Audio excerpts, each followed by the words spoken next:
नमस्कार दोस्तों जैसा कि उम्मीद की जा रही थी डोनाल्ड ट्रंप की विदाई हो चुकी है और जो बाइडेन होंगे यूनाइटेड स्टेट्स ऑफ अमेरिका के न्यू प्रेसिडेंट। साथ ही मिस कमला हैरिस होंगी न्यू वाइस प्रेसिडेंट। क्या आप जानते हैं कि वाइस प्रेसिडेंट मिस कमला हैरिस का एक इंडियन कनेक्शन भी है? अगर आप नहीं जानते तो वीडियो को एंड तक ज़रूर देखिएगा, बताऊंगा आपको कमला हैरिस के इंडियन कनेक्शन के बारे में। वीडियो शुरू करने से पहले अगर आपने मेरे चैनल को अभी तक सब्सक्राइब नहीं किया है तो नीचे दिए गए रेड सब्सक्राइब बटन को दबा के फटाफट चैनल को सब्सक्राइब कर लीजिए और बेल आइकन की नोटिफिकेशन को ज़रूर ऑन कर दीजिएगा ताकि मेरे आने वाली वीडियोस की नोटिफिकेशन आपको सबसे पहले मिलती रहे। तो आइए वीडियो को शुरू करते हैं। दोस्तों, जब भी यूएस में प्रेसिडेंशियल इलेक्शंस होते हैं तो वर्ल्ड के हर देश की नज़र उन इलेक्शंस पे होती है, क्योंकि यूएस एक सुपर पावर है। बहुत सारी चीज़ें इस बात पे डिपेंड करती हैं कि यूएस में कौन सी पार्टी की सरकार आती है।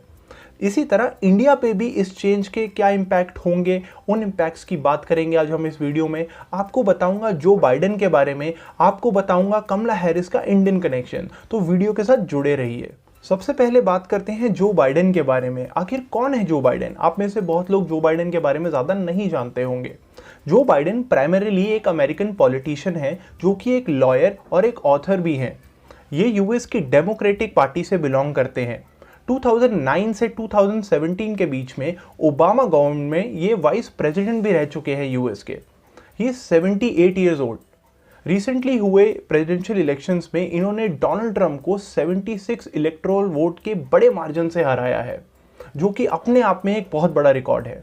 Joe Biden United States of America के 46th प्रेसिडेंट बनने जा रहे हैं, बट आदत से मजबूर डोनाल्ड ट्रंप को अपनी हार बिल्कुल भी हजम नहीं हो रही है। उन्होंने जो बाइडेन पर large scale election fraud, illegal vote counting और वोटर सप्रेशन जैसे एलिगेशंस भी लगा दिए हैं। यहां तक कि वो जो बाइडेन को सुप्रीम कोर्ट में घसीटने की धमकी भी दे रहे हैं। बट अब इन बातों से कुछ नहीं होने वाला, ये डोनाल्ड ट्रंप को समझ जाना चाहिए। यूएस के लोगों ने जो बाइडेन को अपना नेक्स्ट प्रेसिडेंट चुन लिया है। अब ये तो आने वाला वक्त ही बताएगा कि जो बाइडेन के आ जाने से इंडिया और यूएस के रिलेशन इंप्रूव होते हैं या दूरियां बनती हैं। बट इंडिया के लिए खुशी की बात और भी है, वो है न्यू वाइस प्रेसिडेंट मिस कमला हैरिस, जिनका इंडिया कनेक्शन भी है। तो आइए अब उनके बारे में बात करते हैं। दोस्तों, कमला हैरिस जिनकी जड़ें इंडिया से जुड़ी हुई हैं, बताता हूँ कैसे। उनकी माँ श्यामा गोपालन जो कि इंडिया से थी और एक इंडियन अमेरिकन बायोमेडिकल साइंटिस्ट थी जो कि 19 साल की उम्र में यूएस चली गई थी। उनके पिता डोनाल्ड जो कि जमाइका से थे, एक इकोनॉमिक्स प्रोफेसर थे जो स्टैनफोर्ड यूनिवर्सिटी में पढ़ाते थे। जब कमला 5 साल की थी तो उनके माता पिता सेपरेट हो गए और उनकी माँ ने ही कमला और उनकी बहन माया को बड़ा किया। उनकी माँ एक बायोमेडिकल साइंटिस्ट होने के साथ साथ एक ह्यूमन राइट्स एक्टिविस्ट भी थी। कमला और माया को श्यामा एंड द गर्ल्स के नाम से भी जाना जाता था। कमला 56 साल की हैं और कैलिफोर्निया से सेनेटर भी रह चुकी हैं। कमला अपनी बायोग्राफी में लिखती हैं कि उनकी माँ को ये अच्छी तरह पता था कि वो 2 ब्लैक बेटियों को बड़ा कर रही हैं और उन्होंने जिस देश में रहने का फैसला किया है उस देश में उनकी बेटियों को हमेशा ब्लैक वुमन की तरह ही देखा जाएगा। बट वो इस बात को लेकर काफ़ी डिटर्मिन्ड थी कि वो अपनी बेटियों की परवरिश इस तरह करेंगी कि उनकी बेटियां कॉन्फिडेंट ब्लैक वुमन की तरह दुनिया के सामने आएंगी, और वो हुआ भी। आज Kamala Harris United States of America की न्यू वाइस प्रेसिडेंट है ना? ये काफ़ी इंस्पिरेशनल। अब बात करते हैं 2 मेजर रीजंस की जिनकी वजह से डोनाल्ड ट्रंप गवर्नमेंट की विदाई हुई है। नो डाउट सबसे पहला रीज़न है कोविड ने वर्ल्ड में बहुत सारी चीज़ों को इम्पैक्ट किया है। बट जिस तरह कोविड टाइम्स में, इस पैंडेमिक में डोनाल्ड ट्रंप ने यूएस में डिसीजंस लिए, उन डिसीजंस ने यूएस को बहुत नुकसान पहुंचाया है। वहाँ के बहुत बड़े बड़े इन्फ्लुएंसर्स का, पॉलिटिशियंस का ये मानना था कि यूएस में पहले से ही लॉकडाउन लगा देना चाहिए था, बट ऐसा नहीं हुआ।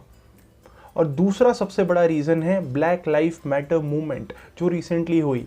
उस मूवमेंट को भी जिस तरीके से डोनाल्ड ट्रंप ने हैंडल किया उसे सही नहीं माना जा सकता। दोस्तों, किसी भी 2 देशों के बीच के रिलेशंस आपस में कैसे हैं, ये मेजरली डिपेंड करता है उन दोनों देशों के बीच में होने वाले ट्रेड पर। रिसेंटली इंडिया और यूएस के रिलेशंस आपस में काफ़ी अच्छे रहे हैं और इन दोनों देशों के बीच काफ़ी अच्छा ट्रेड भी होता रहा है। फिर चाहे वो बराक ओबामा के साथ इंडिया के रिलेशंस हों या फिर डोनाल्ड ट्रंप गवर्नमेंट के साथ। जो बाइडेन के आ जाने से इंडिया और यूएस के रिलेशंस कितने और इम्प्रूव होंगे ये तो आने वाला वक्त ही बताएगा। बट मैं आपको अब कुछ ऐसी चीज़ों के बारे में बताना चाहता हूं जो बाइडेन के आ जाने से इंडिया और यूएस के बीच में अच्छी होने वाली हैं। दोस्तों जब भी कोई इंडियन इंडिया से यूएस जाता है तो वो अपने दिल में एक सपना ज़रूर लेके जाता है कि एक ना एक दिन वो ग्रीन कार्ड ज़रूर हासिल करेगा और अमेरिकन सिटीज़न बन जाएगा। बट ये सपना कुछ खुश नसीब लोगों का ही पूरा हो पाता है। अगर डोनाल्ड ट्रंप की बात करें तो उन्होंने हमेशा इंडियंस के लिए वीज़ा रूल को स्ट्रिक्ट ही किया है, बट जो बाइडन के आ जाने से फिर लोगों में एक उम्मीद जागी है। ड्यूरिंग द इलेक्शन बाइडन ने H1B वीज़ा को लेकर एक पॉलिसी डॉक्यूमेंट रिलीज किया जिसमें उन्होंने H1B वीज़ा सिस्टम को रिफॉर्म करने की बात कही, स्पेशली फॉर इंडियंस, जिसमें वो नंबर ऑफ वीज़ाज बढ़ाएंगे, will eliminate limits on employment based green card by country. अब ये तो वक्त ही बताएगा कि बाइडन के आ जाने से H1B वीज़ा सिस्टम को रिफॉर्म किया जाता है या उसे और स्ट्रिक्ट किया जाता है, बट ये ज़रूर है कि बाइडन के आ जाने से उम्मीद ज़रूर बंधी है। Biden's commitment to Paris agreement on climate change India के लिए फ़ायदेमंद हो सकता है, बिकॉज इसके चलते ग्रीन क्लाइमेट फंड से इंडिया के रिन्यूएबल एनर्जी इनिशिएटिव्स में फंडिंग हो सकती है।